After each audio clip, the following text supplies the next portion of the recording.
আহারে, অসহায় টয়া ওর মার কাছে টমেটোর চাটনি খাবে বলে কত বায়না করছে, আর দুষ্ট বাঘিনী শেফাকে নষ্ট টমেটো ধরিয়ে দিল। আমি এখনই এই নষ্ট টমেটো থেকে সোনার টমেটো গাছ করে দিচ্ছি।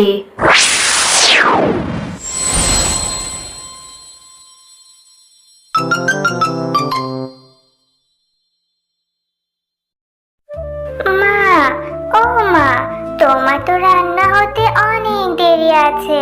ততক্ষণে আমি একটু মিনার সাথে খেলা করে আসি।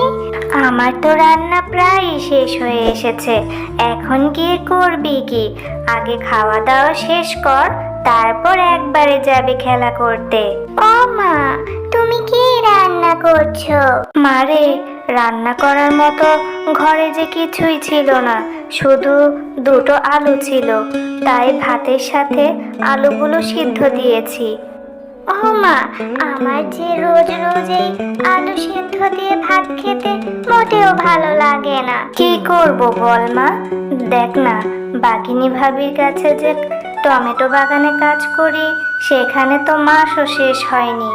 মাস শেষ হলে বেতন পেলে তোর জন্য ভালো কিছু এনে রান্না করে খাওয়াবো। ও মা, আমি যাই না, আমার একটু খেলা করতে খুব ইচ্ছে হচ্ছে, এসে খেয়ে নেব। আচ্ছা, যা তবে, কিন্তু তাড়াতাড়ি চলে আসিস, আমার রান্না কিন্তু প্রায় শেষ হয়ে এলো। হ্যাঁ রে মিনা, তোদের রান্নাঘরের জানালা দিয়ে কি সুন্দর ঘ্রাণ আসছে, মনে হচ্ছে কাকিমা টমেটোর চাটনি রান্না করছে। হ্যাঁ রে টয়া, আমাদের বাগানে না অনেক টমেটো ধরেছে, আর সেই টমেটো না মা চাটনি বানাচ্ছে। জানিস, আমাদের টমেটোগুলো খেতে খুব মজা। কাকিমা টমেটোর চাটনি বানাচ্ছে, জানিস মা না শুধু আলু সেদ্ধ আর ভাত রান্না করেছে, আমারও যে খুব টমেটোর চাটনি খেতে ইচ্ছে হয়, কিন্তু কি করব বল, আমাদের তো আর টমেটোর বাগান নেই। তুই টমেটোর চাটনি দিয়ে ভাত খাবি? তাহলে আমার সাথে আমাদের বাড়িতে চল, আমার মাকে বলবো তোকেও একটু টমেটোর চাটনি দিয়ে ভাত দেবে। কিন্তু মিনা, কাকিমা যদি তোকে অনেক বকাবকি করে তখন কি হবে? আরে না, কিচ্ছু হবে না, চল আমার সাথে, আমি তোকে টমেটো চাটনি দিয়ে ভাত খেতে দেব আমার সাথে। মা, তোমার কি টমেটো চাটনি রান্না হয়ে গেছে? বাহির থেকে তোমার টমেটো চাটনি সুঘ্রাণ পাচ্ছিলাম, এই সুঘ্রাণে আমার তো খুব ক্ষুধা পেয়ে গেছে। আর আমার সাথে টয়াকেও নিয়ে এসেছি, ওকেও একটু টমেটো চাটনি দিয়ে ভাত দিও, ওর যে খুব টমেটো চাটনি খেতে ইচ্ছে হয়েছে, ওর মা তো রান্না করে দিতে পারে না। হ্যাঁ রে মিনা, আমার তো টমেটো চাটনি রান্না হয়ে গেছে, তোকে আমি এক্ষুনি খেতে দিচ্ছি। তোর তো দেখি বেশ খিদে পেয়েছে, কিন্তু তুই আবার সাথে করে এই ছোট লোকের বাচ্চাটাকে কেন নিয়ে এসেছিস? শখ করে আমি তোর জন্য টমেটো চাটনি রান্না করেছি, ওকে কেন খেতে দিব আমি? আমার বাড়ির ভাত ওকে আমি খেতে দিতে পারবো না, ওকে চলে যেতে বল, আর আমি তোকে দিচ্ছি, তুই খাবারগুলো তৃপ্তি করে খেয়ে নে মা। মা, তুমি ওর সাথে এমন ব্যবহার করছো কেন? ও তো আসতে চায়নি, আমি সাথে করে নিয়ে এসেছি। তুমি ওকে ভাত না দিতে চাও, একটু চাটনি দাও না, ও বাড়িতে গিয়ে ভাত দিয়ে খাবে। ওর মা রোজ রোজ আলু সেদ্ধ ভাত করে, ওর যে খেতে ভালো লাগে না। তোমার এই চাটনির সুঘ্রাণে ওর যে খুব খেতে ইচ্ছে হয়েছে মা। এই টয়া, এই তুই আমার মেয়েটাকে কি বলেছিস? এখন দেখি আমার মেয়ে আমার কথাই শুনতে চাচ্ছে না, তোর কথাই শুধু বলে যাচ্ছে।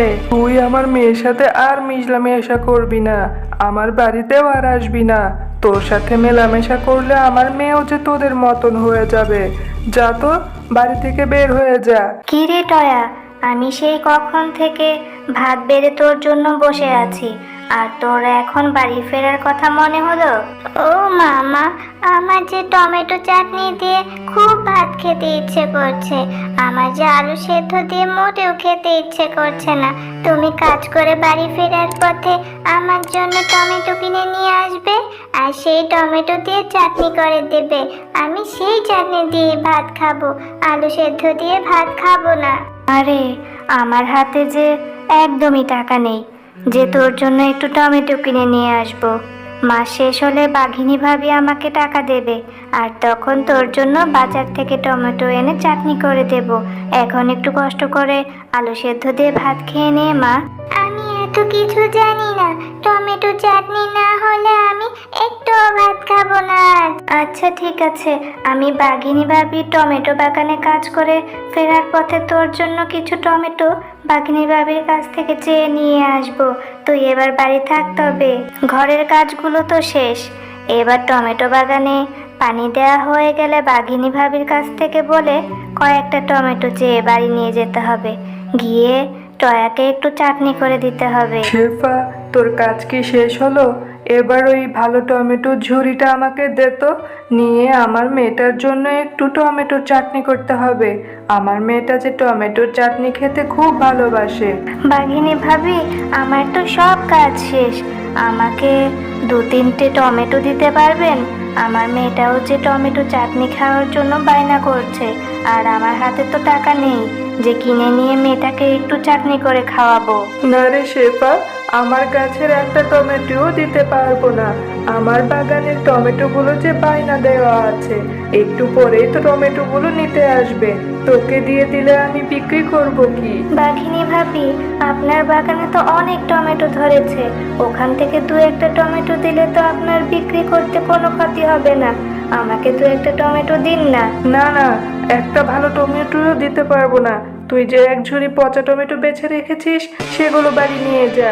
গিয়ে বেছে তারপর চাটনি করে খাওয়া তোর মেয়েকে। কিন্তু বাঘিনী ভাবি, এই টমেটোগুলো তো সবগুলোই পচা। আমি তো বাগান থেকে সব খুঁটে খুঁটে পচা টমেটোগুলো বের করেছি ফেলে দেওয়ার জন্য। এখন তুই নষ্ট টমেটোগুলো নিয়ে ফেলে দিবি নাকি রান্না করবি, এটা তোর ব্যাপার। কিন্তু আমার বাগান থেকে একটা টমেটোও ছিঁড়ে নিতে দেব না। ঠিক আছে বাঘিনী ভাবি, আমি এই নষ্ট টমেটোগুলোর বাড়ি নিয়ে যাচ্ছি। দেখি বেছে কিছু ভালো পাই কিনা, আর সেটা দিয়ে আমি আমার মেয়েকে চাটনি করে দেব। না রে টয়া, এখানে যে একটাও ভালো টমেটো নেই, এক খাঁচি পুরা নষ্ট টমেটো। এগুলো খেলে যে তোর পেট খারাপ হবে, এগুলো আমাদের ফেলে দিতে হবে মা। ঠিক আছে মা, এই নষ্ট টমেটোগুলো আমাদের ঘরের চালে ফেলে দাও, আর মাসের শেষে তোমার হাতে টাকা এলে টমেটো কিনে আমাকে চাটনি করে দিও। এরপর সেই নষ্ট টমেটোগুলো তারা তাদের চালে ফেলে দেয়।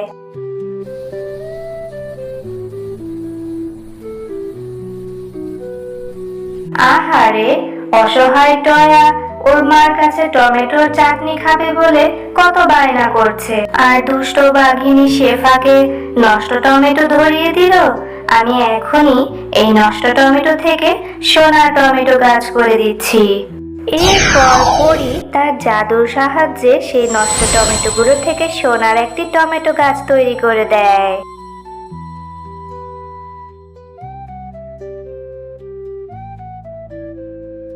ও মামা, দেখো না, কাল আমাদের ফেলে দেওয়া নষ্ট টমেটোগুলো থেকে কত বড় একটি সোনার টমেটো গাছ হয়েছে চালে। আর সোনার টমেটোগুলো কত বড় বড়।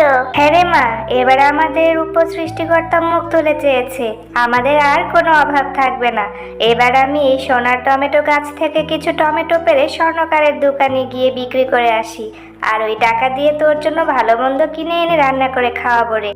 হ্যালো ছোট্ট বন্ধুরা, গল্পটি ভালো লাগলে লাইক করুন, আর নতুন নতুন ভিডিও পেতে সাবস্ক্রাইব করে বেল আইকনটি প্রেস করে রাখুন।